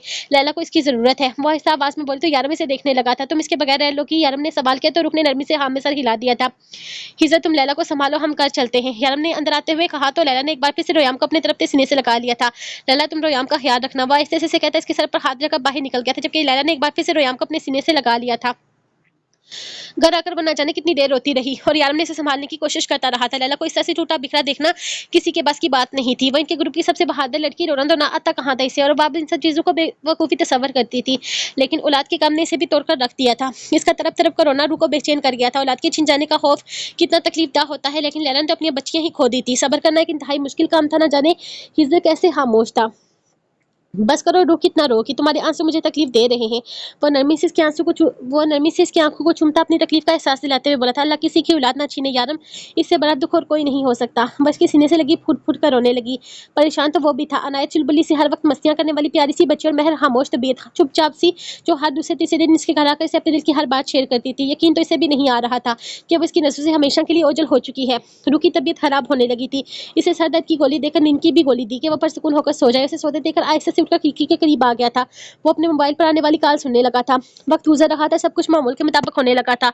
यारम दूसरे दिन जब रोयाम को लेने के लिए गया तो लैला को इसके साथ काफी अटैच देखा। वो बिना रोयाम को लिए ही वापस आ गया था और अब 3 दिन से वो वहीं पर रह रहा था। अपनी माँ को तो वो बहुत मिस कर ही रहा था, लेकिन लैला की मोहब्बत भी से अजीज थी। वो यारम और रूह के अलावा और किसी को ज्यादा तंग नहीं करता था। ये बात रूह और यारम दोनों ही जानते थे, इसलिए इस मामले में बिल्कुल बेफिक्र हो चुके थे। लैला जब तक ठीक नहीं हो जाती, इसका रोयाम को वापस लाने का इरादा नहीं था। इसकी तृप्ति ममता को नन्हे मासूम लम्स की जरूरत थी और रोयाम को वापस लाकर वो इसकी ममता को तपते सहरा में छोड़ नहीं सकते थे। अनायत और महर की लाश ना मिली थी। अगर मिली थी तो सिर्फ और सिर्फ महर की प्यार की जूती। लाशें ब्लास्ट में पूरी तरह से तबाह हो गई थी। गाड़ी का भी कोई हाल ना था। ब्लास्ट इस कदर शदीद था कि लैला अपनी बच्चियों के जनाजे तक न करवा सकी थी। इसे किस तरह से चैन आता, वो कैसे सुकून से रहती से तो अपनी बच्चियों का आखिरी दीदार तक न किया था। लैला ने बहुत हिम्मत करके अनायत और महर का कमरा साफ किया था। इनके सब खिलौने और सारी चीज़ें वो एक बड़े से बैग में पैक करके दारुल उन्माद देने जा रही थी। लैला क्या ज़रूरत है ये सब कुछ करने की, इन सब चीज़ों को यहीं रहने दे। हिजर कमरे में आया तो उसे ये सब कुछ देखकर परेशानी से कहने लगा था, नहीं हिजर मुझे ये सारी चीज़ें देने दो। मैं बहुत सोच समझ कर ये फैसला किया, अगर हमारी बच्ची इन खिलौनों से नहीं खेल सकती तो क्या हुआ, दारुल उन्माद के यतीम बच्चे इन सब चीज़ों का इस्तेमाल करेंगे और हमारी नायत और मेहर के लिए दुआएं करेंगे। अगर तुम इन यतीमों को कुछ देना चाहती हो तो हम बाहर से खरीद कर भी दे सकते हैं, मेरी बच्चियों की चीज़ें क्यों दे रही हो। हम देंगे हिजर, हम बाहर से खरीद कर भी देंगे इनको, लेकिन ये सारी चीज़ें मैं इनको इसलिए दे रही हूँ क्योंकि मुझे मेरी बच्चियों के लिए बहुत सारी दुआएं चाहिए। मैं इन छोटे-छोटे बच्चों में अपनी बच्चियों को महसूस करना चाहती हूँ। मैं बहुत खुदगर्ज़ हूँ। मैंने कभी अपनी बच्चियों को अपने करीब नहीं आने दिया। हमारा काम ऐसा है कि हमें भी गोली लग सकती है, कभी भी मर सकते हैं। मैं अपनी बच्चियों को माँ की आदत नहीं डालना चाहती थी, लेकिन वो दोनों मुझसे रूठ कर चली गई हमेशा के लिए। इसलिए मैं वादा करती हूँ कि ज़िंदगी में मुझे कभी दोबारा औलाद हुई ना, तो कभी इसे खुद से दूर नहीं करूँगी। इस तरफ को मैं अब महसूस कर रही हूँ, मैं क्यों अपनी बच्चियों के लम्हे से बेखबर रही हिजर, क्यों इन्हें खुद से दूर किया। देखो ना वो रूठकर हमेशा के लिए मुझसे दूर चली गई, हमेशा के लिए अपनी माँ से नाराज़ हो गई। वो आंखों में नमी साफ करते हुए बोले तो हिजर इसके पास आते हुए बेड के करीब बैठा और इसे अपना कंधा पेश किया। वह आहिस्ता से उसके कंधे पर सर रखती खामोशी से आंसू बहाने लगी। मैं तुम्हारे सर पर रोज चंपी करूंगी, तुम्हारे बाल खराब नहीं होंगे और जब तुम काम से वापस आओगे ना तो रोज तुम्हें हक भी करूंगी। तुम्हारी बेटियां आखिरत के दिन मुझसे हिसाब मांगेंगी। वो आंसू बहाते हुए बोलते हिजर ने इसे थामकर अपने सीने से लगा लिया। काश वो इसका दुख कम कर सकता, काश वो इसकी तड़प को मिटा सकता, लेकिन ममता की तड़प मिटाना कहाँ मुमकिन था। थोड़ी ही देर में शारफ आ गया और लैला से सामान लेकर इसे गाड़ी में शिफ्ट करने लगा। लैला की तबीयत को देखते हुए शारफ ने इसे अपने साथ चलने से मना कर दिया था। रात 11 बजे का वक्त था, वह दोनों हाथ में बैग लिए इसे घसीटते हुए आगे बढ़ रहा था। इसने सर और चेहरे पर हुड पहन रखा था, कोई भी आसानी से इसे पहचान नहीं सकता था। वह बहुत लंबी मुसाफत तय करके आया था। थकावट इसके एक एक उज़ू से झलक रही थी। इसने आहिस्ते से दरवाजा खोला तो दोनों मुलाजमा अलर्ट हो गई थी और दरवाजे की तरफ देखने लगी, लेकिन इसे देखते ही उन्होंने गहरी परसुकून सांस ली थी। कैसी हैं वो दोनों, ज्यादा तंग तो नहीं किया। वो मुलाजमा से पूछने लगा तो दोनों ने मुस्कुराकर नाम में सर हिलाया था। वो मुस्कुराता हुआ इनके कमरे की जानिब आ गया था। इतना बड़ा बैग, इस बैग में क्या है, मुलाजमा ने पूछा था। इन दो परियों का सारा सामान। वो मुस्कुराते हुए अंदर दाखिल हुआ, सिर्फ देखते ही वो दोनों चिल्लाते हुए इसकी तरफ आई थी। शारफ चाचू नहर लगाते हुए उसके सीने से आ लगी थी। मेरी शहजादियां कैसी हो दोनों, वो बारी बारी इसका सर चूमता पूछने लगा। दोनों खुशी से हाँ में सर हिलाती इसे बेहद प्यारी लगी थी। अच्छा ये सारा सामान तुम दोनों की मामा ने भेजा है ताकि इसकी बेटियां यहाँ पर बहुत खुश रहें, और बाबा तुम लोगों को बहुत मिस कर रहे थे और बहुत सारा प्यार भेज रहे थे और पूछ रहे थे कि तुम दोनों यहाँ पर खुश हो ना। वो बहुत नरमी से दोनों से पूछ रहा था। चाचू हम बहुत खुश हैं, बहुत ज्यादा पढ़ाई भी नहीं नहीं करनी पड़ती, लेकिन आपने तो कहा था ना कि हॉस्टल में हमारे बहुत सारे दोस्त होंगे, लेकिन ये कैसा हॉस्टल है, यहाँ तो हम दोनों के अलावा और कोई भी नहीं है। कहाँ है हमारे दोस्त और मम्मा पापा हमसे मिलने कब आएंगे। वो दोनों बारी बारी सवाल कर रही थी। अरे चुप कर जाओ मेरी छिपकलियों, वो दोनों जल्द ही आएंगे तुम लोगों से मिलने के लिए, लेकिन फिलहाल तुम लोगों को यही रहना है इनके बगैर। यहाँ तुम लोग पढ़ाई करो, मस्ती करो, यहाँ तुम लोगों को हर तरह की छूट है। एक दूसरे का ख्याल रखो, किसी भी चीज़ की जरूरत हो तो मेरी आंटी और शफा आंटी को बता देना और वो मुझे बताएंगी और मैं वो चीज़ लेकर यहाँ जरूर आ जाऊंगा अगर तुम लोगों की माँ के हाथों जिंदा बच गया तो। इसने सोचा था, क्योंकि सच्चाई जानने के बाद लैला ने इसे जान से मार डाला। पिछले दिनों वो जितनी तड़पी थी अपनी बेटियों की जुदाई पर रोई थी, इसके बाद हकीकत जानकर शारफ की मौत लाजम थी। दोनों से मिलकर इन्हें बहुत सारी हिदायत देकर वो वहां से निकल गया। इसने अपना फोन निकाला था। हाँ वो तो ठीक है, फिक्र मत करो, मैं एक एक पर नजर रखे हुए हूँ कि हाँ वो बिल्कुल महफूज है। वो मेरी और शफा को हिदायत देता दरवाजा बंद करते हुए बाहर गार्ड्स के पास आया था और इन्हें हर पल अलर्ट रहने का कहता वापस अपनी गाड़ी में बैठा, जबकि इसके दौरान इसकी कॉल चल रही थी। इसे सुबह होने से पहले पहले वापस अपने शहर जाना था। 8 घंटे का एक सफर अभी अभी इसने खत्म किया था और 8 घंटे का सफर इसने एक बार फिर से शुरू कर दिया था। तुम सारा सामान दे आए हो ना। शारफ वो सुरहा के लिए इसकी तरफ देखने लगी थी तो शारफ ने फौरन हाँ में सर हिलाया था। तुम कब वापस काम ज्वाइन करोगी तुम कब वापस काम तुम काम वापस कब ज्वाइन करोगे, वो इसका ध्यान बटाने के लिए पूछने लगा। मैं कल से वापस काम पर आ जाऊंगी शारफ, लेकिन क्या तुम्हें पता ये ब्लास्ट किसने करवाया। कोई शक अंदाजा तो ऐसे देकर पूछने लगी थी। शारफ ने एक नजर पीछे सोफे पर बैठे हिजर को देखा जो उसकी बात पर वो खुलाकर पहलू बदल गया था। तुम इसके साथ क्या करोगी लैला, वो आहिस्ता से हिजर के साथ सोफे पर बैठते हुए बोला था। वही जो करना चाहिए शारफ, तुम्हें नहीं लगता कि तुम्हें इस तरह की बेवकूफ़ी बड़ा सवाल मुझसे नहीं करना चाहिए। लैला तुम इन दोनों को छोड़ो। इन्फॉर्मेशन के मुताबिक पता चला कि गाड़ी को पहाड़ी की तरफ से लेकर जाया जा रहा था और वहीं पर इसे आग लगा दी गई। वो ब्लास्ट नहीं था। मुझे लग रहा है कि गाड़ी के पुर्जे किसी बहुत माहिर इंसान ने अलग किए हैं।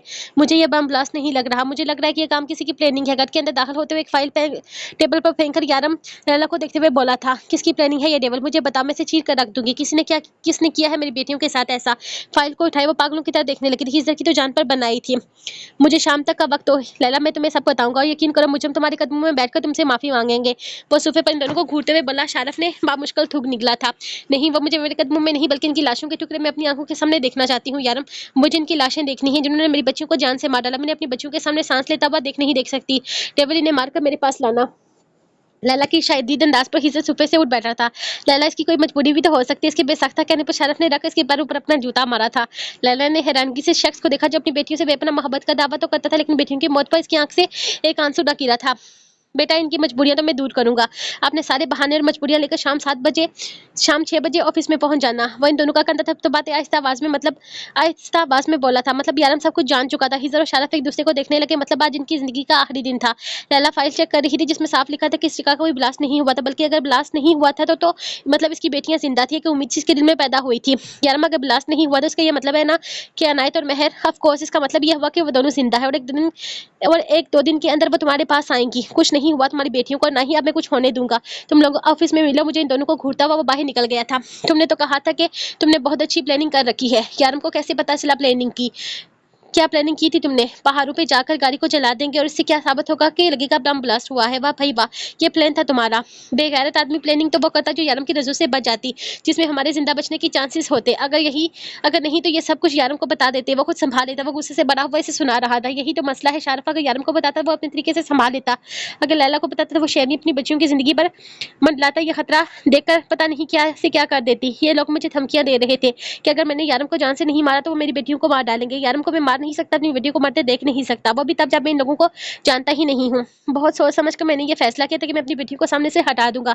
सारम भी इन लोगों के खिलाफ सबूत ढूंढ रहा है। इसके बारे में सारम को पता चल गया क्योंकि इसने मेरे मोबाइल फोन पर ट्रेसर लगाया हुआ था।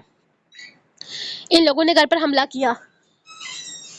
इस दिन मैं घर पर नहीं था। अगर लैला नहीं होती तो आज शायद मैं अपनी बच्चियों की मौत पर आज सच में आंसू बहा रहा होता। यार वो लोग सिर्फ फोन पर बात करते हैं, मुझसे वो सिर्फ धमकियां देने लगते हैं। अगर मैंने यारम को अपने हाथ से नहीं मारा तो वो मेरी बेटियों को जान से मार डालेंगे। और इतना ही नहीं, स्कूल से किडनैप करने की कोशिश की गई। दूसरी तरफ यारम के सामने मुझे खामोश रहने की धमकियां दी जा रही थी। सारा ने ये सारी फोन कॉल अपने कानों से सुन ली और इसने मुझे कहा कि मुझे फिलहाल अपनी बच्चियों को मंजर से हटा देना चाहिए। मैंने ये सब कुछ इसलिए किया कि मैं ये जान सकूं कि आखिर वो लोग हैं कौन और यारम की जान के पीछे क्यों पड़े हैं। अनायत और मेहर को सबकी नजरों में मारकर मुझे लगा कि मैं इन लोगों तक पहुंच जाऊंगा, लेकिन मैं यारम की नजरों में आ गया। मैं दुनिया के हर इंसान को धोखा दे सकता हूं, लेकिन यारम की नजर से नहीं बच सकता। और अब यारम मुझे जिंदा नहीं छोड़ेगा और पता नहीं लैला हमारा क्या हाल करेगी। इसकी अधूरी बात को शारफ ने मुकम्मल किया था। मैं तो बस इन दोनों के जिंदा होने की खुशी में पागल हो गया था। मुझे क्या पता था तुमने ये सारी प्लानिंग की हुई है। और वैसे भी मुझे तो बस इतना ही पता था ना कि वो दोनों जिंदा है। इसके अलावा तुमने जो कुछ भी किया वो मुझे नहीं पता था। कुछ बताया नहीं, मतलब कि मेरे जिंदा बचने के चांसेस हैं। शारफ मासूमियत से कहता इसे देख रहा था। हिजर का दिल चाहा कि इसके दोषरे वाले इंसान का मुंह तोड़ दे। शारफ तो इस बात पर यकीन करने के लिए पहले ही तैयार नहीं था कि इसकी बेटियां जिंदा है, और शारफ को बताने का तो इसका इरादा भी नहीं था।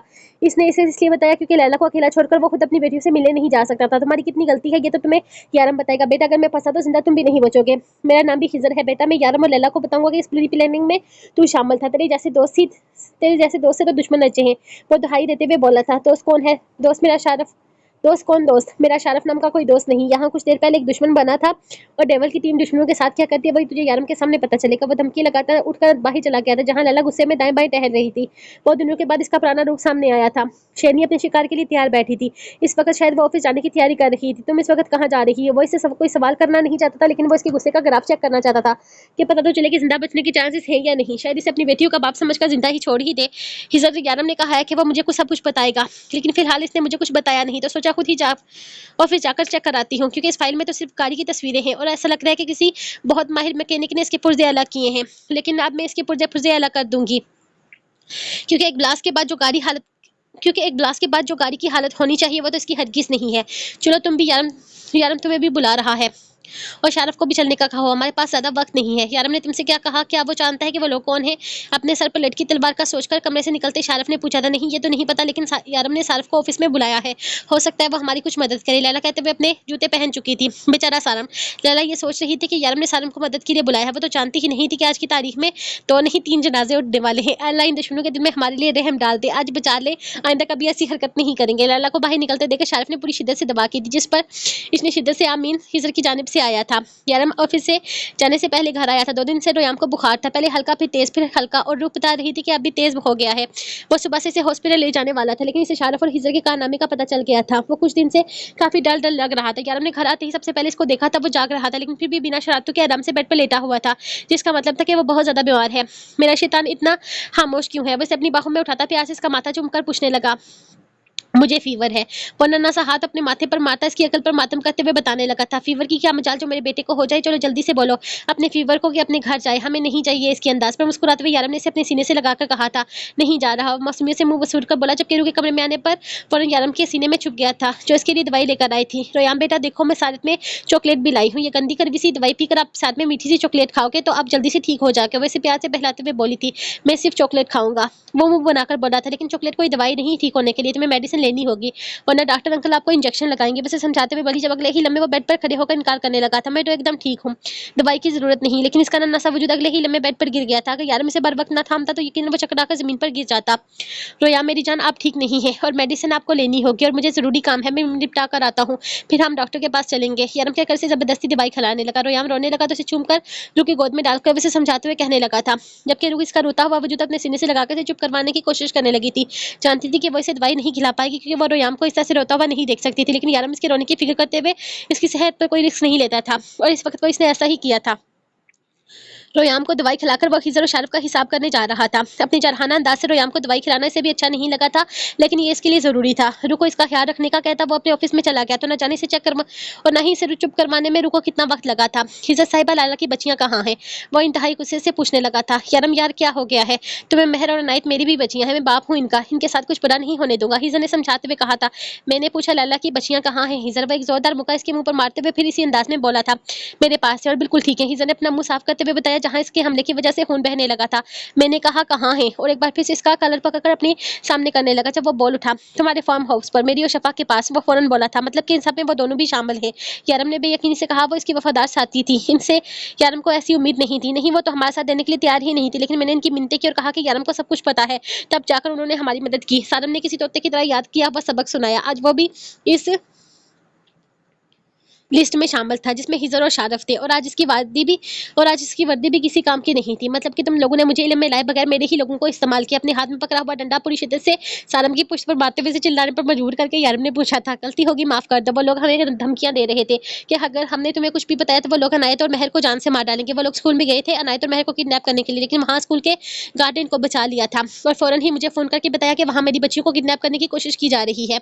मैं वहाँ इन लोगों को लेकर तो आया, लेकिन दिल में एक डर बैठ गया कि कभी भी कुछ भी हो सकता है। वो लोग सिर्फ मुझसे फोन पर बात कर रहे थे। यारम वो कौन थे मैं नहीं जानता, लेकिन सादम को शक था कि 6 महीने पहले जेल से छूटते हुए लोग जो पाकिस्तान से यहाँ लड़कियां लाए थे, जिनमें तुम्हारे घर आई वो मेहमान हुरम मुकद्दम शाह शामिल थी, वो लोग हैं। वो बहुत खतरनाक लोग थे। यारम और एक बाप होने के नाते मुझे जो ठीक लगा वो मैंने किया था। मैं अपनी बेटियों के लिए तुम्हें धोखा नहीं दे सकता था और ना ही रूह की जिंदगी की खुशियां छीन सकता था। वो मुझे धमकी दे रहे थे कि मुझे अपने हाथों से मारना होगा। मैं नहीं जानता कि मैं अपनी बेटियों की जान बचा सकूंगा या नहीं, लेकिन तुम्हारे साथ गद्दारी नहीं कर सकता। मैं इन लोगों के बारे में जानने के लिए मैंने अपनी बेटियों को मंजिल से हटा दिया। किजर ने इसे पूरी बात बताई थी। शारम का शक बिल्कुल सही था। ये वही लोग थे जो 6 महीने पहले पाकिस्तान से दुबई लड़कियां लाए थे और यारम ने इनके काम को नाकाम बना दिया था, और अब वो लोग यारम को जान से मारकर अपना बदला लेना चाहते थे। इसके लिए वो हिजर को इस्तेमाल कर रहे थे। इनके बॉस ने यारम ने इतने टुकड़े किए थे कि शायद इनकी लाश भी मकम्मल किसी को मिल पाती, लेकिन इसके सारे पार्ट जमा करके एक शापर में डालकर वो सारम के घर के बाहर रख गया था, और वहां पर मौजूद बाकी सारे लड़के अपनी जान बचाने के लिए वहां से भाग गए थे। इस गैंग के ऊपर भी एक गैंग था जो किसी और का नहीं बल्कि इसके भाई का था। वो लोग ग्रीन गैंग के नाम से जाने जाते थे, और अब वो ग्रीन गैंग यारम को मारने की प्लानिंग कर रहा था। ये सारी बातें वो इन तीनों को बताए बगैर 2 दिन में जानकर आज इसकी क्लास ले रहा था। जब लैला ने कमरे में कदम रखा, आओ लैला ये रहे तुम्हारे मुजरिम, अपनी बेटियां तुम इन दोनों से मांगो। वो कहकर कमरे से निकल गया था। अब लैला जाने और वो तीनों लैला को खौफजदा नजरों से देख रहे थे। बाहर निकलते ही इसे रू का फोन आया था। रू इसे बहुत कम फोन कर रही थी, इसने फौरन फोन उठाया था। रोयाम की तबीयत बहुत ज्यादा खराब हो गई थी। इसे बाहर में झटके लग रहे थे, जिसकी वजह से रुख बहुत ज्यादा परेशान थी। रुख फोन पे जज्बाती हो रही थी। यारम इसे अभी घर पहुंचने का कहता अपनी गाड़ी की तरफ आया था, जबकि पूरे ऑफिस में हिज्जत, शारफ और सरम की चीखों की आवाजें गूंज रही थी। इनका तो अल्लाह ही हाफिज था। क्या मतलब है तुम्हारा लैला? तुम हमें मार पीट कर बैठने के काबिल नहीं छोड़कर बच्चियों को भी लेने नहीं चलोगी? शारफ जो कुर्सी पर बैठने की कोशिश कर रहा था चीख कर उठा और फिर इसकी बात का जवाब देते हुए पूछने लगा, मैं तुम लोगों के साथ नहीं जाऊंगी और ना ही तुम लोग कहीं जा सकते हो।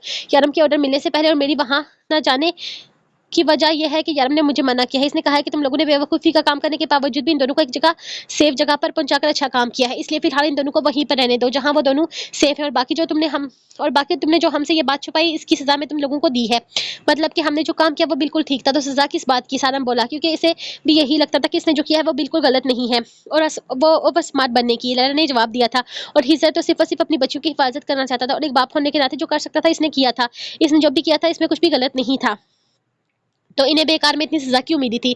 यारम ने इन्हें इस खूनी शेरनी के आगे क्यों फेंक दिया था? लैला ने तो इन्हें बैठने की भी काबिल नहीं छोड़ा था। इतने अच्छे से डंडे मारे थे कि वो बैठते हुए भी तकलीफ महसूस कर रहे थे और अब इन्हें ये पता चल रहा था कि उन्होंने जो भी किया था वो बिल्कुल सही था, क्योंकि तुम लोगों ने बड़ी बात हमसे छुपाई थी। ठीक है, मामला हमारी बच्चियों का था, तुम यारम से छुपा लेते, इसे कुछ भी ना पता था, लेकिन मुझे बीच में शामिल ना करके तुमने जिंदगी की सबसे बड़ी गलती की। अगर तुम एक बाप होने के नाते इन बच्चियों को बचाने की हर मुमकिन कोशिश कर सकते हो, तो एक माँ होने के नाते मुझे भी जानने का हक था। तुम्हें बस मैंने इस बात की सजा दी और इन दोनों को सजा इनके मशवरे और साथ देने की वजह से मिली है। अगर तुम मुझे चाहते तो मुझे हकीकत बता सकते थे, अपनी प्लानिंग में मुझे शामिल कर सकते थे, लेकिन तुमने ऐसा नहीं किया। इनका जो अंजाम होना था वो मैंने वही किया। फिलहाल के लिए मेहर और अनायत को वहीं रहने दो जहाँ पर वो हैं। और इसके अलावा एक और बात, सारम, तुम पिछले 2 हफ्ते से हर जगह इन लोगों को ढूंढ रहे हो जो हिजर को ब्लैकमेल कर रहे हैं, लेकिन यारम ने 2 ही दिन में इन लोगों को न सिर्फ ढूंढा निकाला बल्कि सारी इन्फॉर्मेशन निकालते हुए इनके अड्डे तक जा पहुंचा। तो इसी बात से अंदाजा लगा लो कि यारम की ताकत तुमसे ज्यादा है। तुम अपना दिमाग फजूल कामों में इस्तेमाल ना किया करो। तुम्हारा कानून हमारी कोई मदद नहीं कर सकता, उल्टा ये हमारी मदद लेता है। अगर तुम अपना दिमाग लड़ाने के बजाय यारम को सारी हकीकत बता देते तो यकीन करो अब तक हम लोग इनको इनके अंदाम इनको इनके अंदाम इनको इनके अंजाम तक पहुंचा चुके होते और मेहर और अनायत हमारे पास होती। और बाकी शारफ, एक बात याद रखना चाहिए, जो भी हो जाए तुम्हें मेरा साथ देना होगा। अगर तुमने आइंदा इसका साथ दिया ना तो अंजाम तुम्हारा इससे भी ज्यादा बुरा होगा। आज तुम बेशक बैठने के काबिल नहीं रही, लेकिन अपनी टांगों पर खड़े हो। अगर आइंदा तुमने ऐसी गलती की तो शायद तुम अपने पैरों पर खड़े भी ना हो सको। वो इसे धमकी देते हुए बोली। वो इनके आगे पीछे चलती मुसलसल अपने जूतों की टिक टिक से इन्हें पूरी बात बहुत अच्छे तरीके से समझा चुकी थी। लैला से कहीं ज्यादा तो इस हाल में इसकी जूतों की आवाज गूंज रही थी। अब तुम घर चलो या तुम्हारा यहीं रुकने का इरादा है? लैला ने हिजर की तरफ देखते हुए कहा था। वो जानती थी कि वो इनकी कुर्सियों पर कितनी बेचैनी से बैठे हुए हैं, इसलिए तंजिया बोली थी, फिक्र मत करो हिजर, मैं तुम्हें घर जाकर आराम से ले जाऊंगी। आखिर तुम मेरे बच्चों के बाप हो, इतना तो कर ही सकती हूँ मैं तुम्हारे लिए। और हाँ शारफ, मासूमा यही बाहिर है, वो तुम्हें घर ले जाएगी। और मिस्टर इंस्पेक्टर ग्रेट बेवकूफ सारम, तुम अपनी बीवी को बुला लो या अपने किसी ऑफिसर को बुलाकर चले जाओ, क्योंकि तुम गाड़ी में बैठकर नहीं बल्कि बैक सीट पर लेटकर जाओगे। मैं दुआ करूंगी तुम लोगों की रात अच्छी गुजरे। इसने एक नजर साइड पर पड़े लकड़ियों के ढेर पर डाली थी। शातूत के दरख्त की बनी स्टिक्स तकरीबन 1 दर्जन तो होंगी, जिसको लैला ने बहुत सहूलत से इस्तेमाल किया था। हिजर ने उठते हुए लैला के कदमों का सहारा लिया, क्योंकि इसे चला तक नहीं जा रहा था। लैला को हंसी तो बहुत आई, लेकिन अब इसे इस पर तरस आ रहा था। वो जानती थी कि हिजर ने जो भी किया है अपनी बच्चों की जिंदगी बचाने के लिए किया है, लेकिन इसे भी छुपाने का कोई हक नहीं था। अगर वो बाप था अपने बच्चों का खिलाफ सोच रहा था, तो वो मां थी जिसका पूरा हक था इसकी बेटियों की जिंदगी के खतरे में है ये जानने का। हिजर को यारम को लेकर धमकी दी जा रही थी। हिजर ने से बात इतनी बड़ी बात छुपाई थी, लेकिन शारफ और सारम सारी बात जानते हुए, मतलब कि वो हिजर के लिए इससे ज्यादा काबिल यकीन थे इस बात के, ये हिजर को सजा तो मिलनी ही बनती थी, जो लैला ने देकर अपना फर्ज पूरा किया था। डॉक्टर हसन रोयाम का मुकम्मल चेकअप करने के बाद रिपोर्ट चेक करने लगा था, लेकिन जाने से पहले इसने रोयाम को इंजेक्शन देने का ऑर्डर नर्स को दिया था। आप प्लीज मेरे बेटे के सामने इंजेक्शन तैयार ना करें, वो इंजेक्शन से डरता है। रूह ने फिक्रमंदी से बताया तो नर्स मुस्कुराई थी। ओके मैम, मैं दूसरी तरफ लेकर जाकर करती हूँ, प्यारे बेबी को डर लगता है, वो रोयाम से बहुत प्यार से बोली थी। रुख तो इस नर्स का अंदाज बिल्कुल अच्छा ना लगा था, लेकिन वो यारम को घूर घूर कर देखती तो कभी मुस्कुरा मुस्कुरा कर रोयाम के पास जाने की कोशिश करती, और अब वो रोयाम के पीछे पड़ गई थी। ठरकी नर्स कहीं की। रुख बड़बड़ाई और इसकी ये बड़बड़ाहट यारम ने बहुत गौर से सुनी थी। ठरकी वो बेचारी नहीं बल्कि तुम्हारा बेटा है, देख नहीं रही कब से इसे घूर कर लाइन दे रहा है। यारम ने फौरन इसकी बात का जवाब दिया था। खबरदार, जो मेरे बेटे के खिलाफ एक लफ्ज भी कहा। वो आपको घूर कर देख रही थी। रुख ने इसे बताया तो वो मुस्कुरा दिया।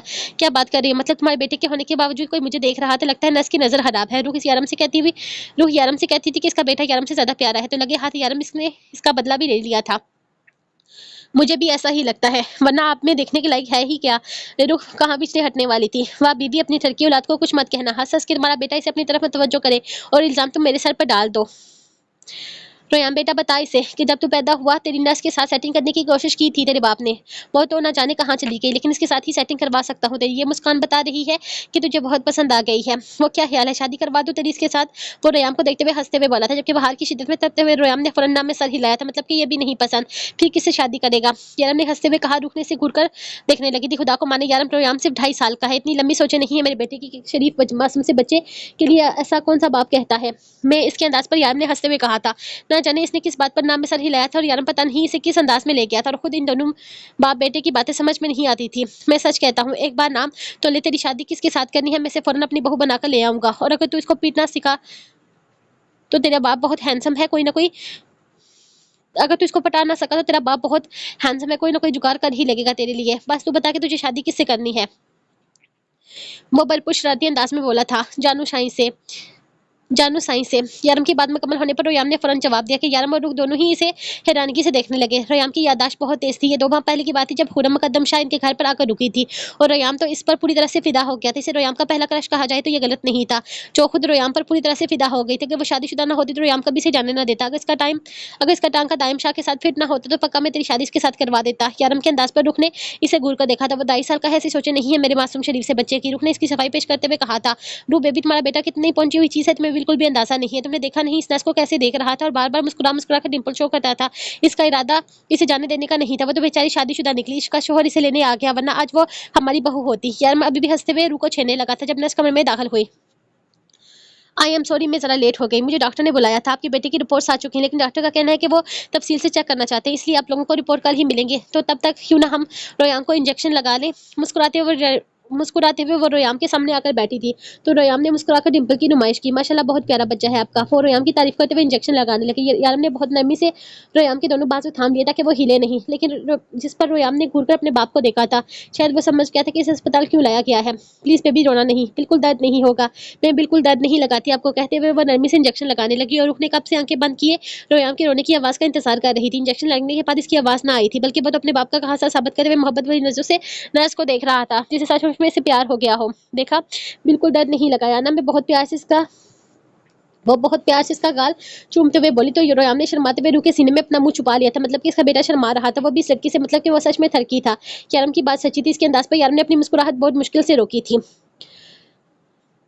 यारम रू को यहीं रुकने का कहता खुद गाड़ी निकालने चला गया था, क्योंकि बाहर बहुत ज्यादा रश था। अस्पताल की वजह से यहाँ बहुत ज्यादा भीड़ हो चुकी थी। रोयाम का बुखार अभी तक नहीं उतरा था, इसलिए वो नहीं चाहता था कि वो रश में जाकर अपनी तबीयत मजीद खराब करे। रू डॉक्टर के कैबिन के बाहर लगे डेस्क पर बैठी यारम का इंतजार कर रही थी। पता नहीं से आने में कितना वक्त लगना था। जब इसे यारम की नहीं बल्कि लैला की कॉल आ गई थी। वो सुबह से परेशान थी और बार बार फोन करके रोयाम की तबीयत का पूछ रही थी। इसने फोन उठाते हुए इसे रोयाम के बारे में बताया, जबकि रोयाम इसके साथ बड़े आराम से टांगे लटकाए इसी डेस्क पर बैठा सामने बैठी हुई लड़की को देख रहा था, जो ना सिर्फ बहुत खूबसूरत थी बल्कि बार बार इसे देखकर मुस्कुराती, जिसके बदले में रोयाम भी मुस्कुराता। अपने बेटे को मुस्कुराता देखकर उसका ध्यान सामने वाली कुर्सी पर गया था, जहाँ एक बहुत ही प्यारी लड़की बैठी हुई थी। इसकी ड्रेसिंग से लग रहा था कि वो मुसलमान है। आप पाकिस्तान से हैं? इस लड़की ने बहुत नरमी से सवाल किया। रूह ने हैरानगी से देखा, जो ना सिर्फ देखने में मुसलमान थी बल्कि उर्दू में बात भी कर रही थी।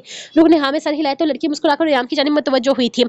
बहुत प्यारा बच्चा है आपका माशाल्लाह। वो रोयाम को देखते हुए बहुत मोहब्बत से बोली, जिस पर रोयाम ने भी मुस्कुराकर इसकी तरफ देखा था। जब अचानक ही साइड वाले कैबिन का दरवाजा खुला और वहां से निकलने वाले शख्स को देखकर उसने नफरत से चेहरा फेर लिया था। डॉक्टर ने कहा, अगर दवाई टाइम पर लेनी हो तो ठीक हो जाओगी, अपना बिल्कुल भी ख्याल नहीं रखती तुम, सारे तरीके आते हैं तुम्हें मुझे सताने के। बस शिकवा करता इसके उठने का इंतजार कर रहा था जब ध्यान पास बैठी रूपा पर था। डॉक्टर ने बस एक नजर से देखा और फिर चेहरा फेर गया। सर आपकी वाइफ की रिपोर्ट, नर्स ने कमरे से निकलते हुए रिपोर्ट इसके हाथ में दे दी तो रू ने हैरानगी से देखा था। वो इसकी बीवी थी, से याद था कि इसकी गर्लफ्रेंड तो खुशी थी, तो क्या इसको छोड़कर इस लड़की से शादी कर ली? कितना आसान था इसके लिए रिश्ता खत्म कर देना। कितना प्यार करती थी वो इससे शादी की ख्वाहिशमंद थी और ये शख्स कितनी आसानी से किसी और के साथ अपनी जिंदगी गुजार रहा था। रू न जाने क्या क्या सोच रही थी जब इसका फोन बजा। यारम की कॉल आ रही थी, वो इनसे बाहर बुला रहा था। इसे ऐसे से रोयाम को अपनी बाहों में उठाया और इसे लेकर बाहर की जानिब चल दी, जबकि रोयाम पीछे खड़ी इस प्यारी सी लड़की को बाय बाय कर रहा था। इसके अंदाज पर वो लड़की मुस्कुराई नरमी से हाथ हिलाकर इसे बाय किया, जबकि पास खड़ा शख्स बहुत मोहब्बत की हरकत देख रहा था। इसके चेहरे पर बहुत प्यारी मुस्कुराहट थी, जो इसके नाम से कभी भी इसके चेहरे पर नहीं आई थी।